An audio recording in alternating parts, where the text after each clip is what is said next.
Alors toujours à partir de votre canapé, de votre chaise, à partir du moment où elle est relativement confortable et stable, à partir de votre ballon, vous allez pouvoir faire un travail d'ouverture de cage thoracique. Donc c'est un travail qui traditionnellement en salle s'appelle le pullover, qui est censé ouvrir la cage thoracique. Enfin, très souvent de fois, quand on fait ce type de travail en salle sur un banc, mis à part la mobilité de l'épaule, il n'apporte pas grand-chose à ce niveau-là. Par contre, moi je vais vous le montrer d'une façon un tout petit peu différente. Donc vous allez tranquillement reprendre la position de départ, fesses au sol, comme on l'a vu sur le premier exercice. Vous allez remonter les épaules sur le bord de votre canapé, descendre votre bassin. Le bassin va rester dans cette position-là. À partir de là, vous allez pouvoir amener bassin en position basse, amener les coudes vers l'arrière en inspirant, en descendant votre bassin. Le fait de descendre votre bassin va étirer les grands droits de l'abdomen, fermer le bas de la cage thoracique.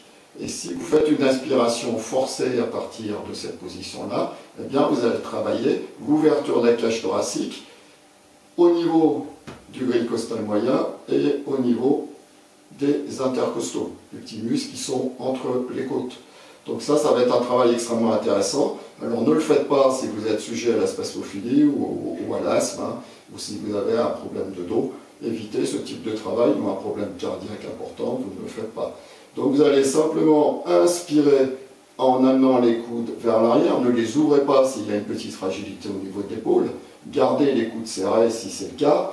J'inspire en descendant, le bassin est en bas, j'ouvre ma cage thoracique, donc vous verrez, ça sera encore beaucoup plus important sur un gros ballon suisse, un gros ballon de quin, parce que là vous allez enrouler le ballon avec votre dos, le bassin restant toujours en bas. J'inspire, je souffle. J'inspire, et là vous pouvez monter votre respiration sur le haut du thorax ou en latéral pour faire travailler le grand dentelé antérieur. Donc on verra ça d'une façon un petit peu plus précise quand je vous montrerai des tutos sur la respiration. Donc on va inspirer en montant tout en haut, rentrer le ventre, de toute façon il est forcément rentré dans cette position. Faites attention à votre dos dans cette position, ne cambrez pas surtout, protégez-le, allongez la nuque et je souffle. Inspirez, je souffle. Donc vous pourriez rajouter un tout petit quelque chose avec le travail de la sangle abdominale si vous avez envie de le faire. Bassin toujours en position basse. J'inspire en descendant, je vais passer loin derrière. Donc j'ai un coussin ici, et bien, je vais pouvoir prendre le coussin éventuellement. Voilà. J'inspire, je descends loin derrière. J'inspire, j'inspire. Et quand je remonte, je pousse le tronc, non pas dans l'enroulement, mais en poussant le dos bien droit vers l'avant et vers le plafond.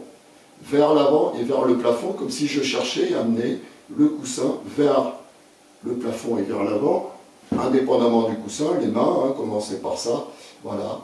Ou si vous avez un ballon, hein, faites-le avec un ballon, ou un petit Betsibo si vous en avez un chez vous, une bouteille d'eau remplie, voilà ce que vous voulez.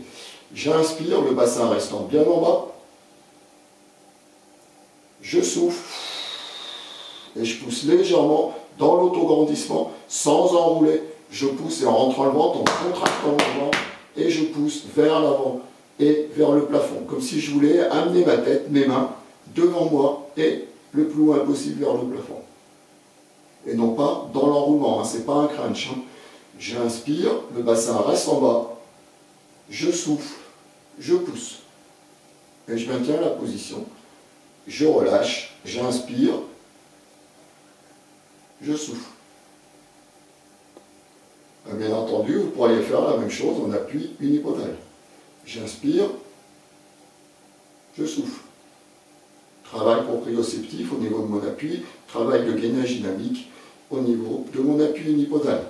J'inspire, je souffle, je monte. Ne montez pas encore une fois le buste, hein. Vous le décollez légèrement. Attention à la nuque. Allongez bien les cervicales, rétropulsion de tête. Bien entendu, je peux faire la même chose du côté opposé. J'inspire, je souffle. Mais je pourrais aussi enchaîner le 2 exercices, j'inspire, voilà, je suis bien dans ma position basse, j'inspire, je souffle, je viens monter et je pousse pointe de pied. Je repose, j'inspire, je me grandis, travaille des intercostaux, j'ouvre ma cage thoracique sur la partie latérale, je souffle, je monte, j'essaie de monter mon genou, contraction du périnée, je monte pointe de pied. Je repose sur l'inspire, bassin toujours en position basse, contraction du périnée, je monte.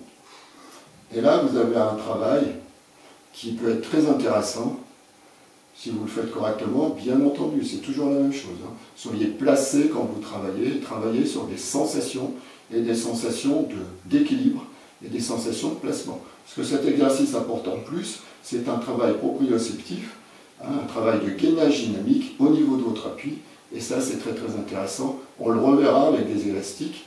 Quand les élastiques seront arrivés, je vous ferai des tutos là-dessus, et vous verrez qu'on peut travailler la sangle abdominale et le gainage dynamique d'une façon extrêmement ludique et extrêmement intéressante.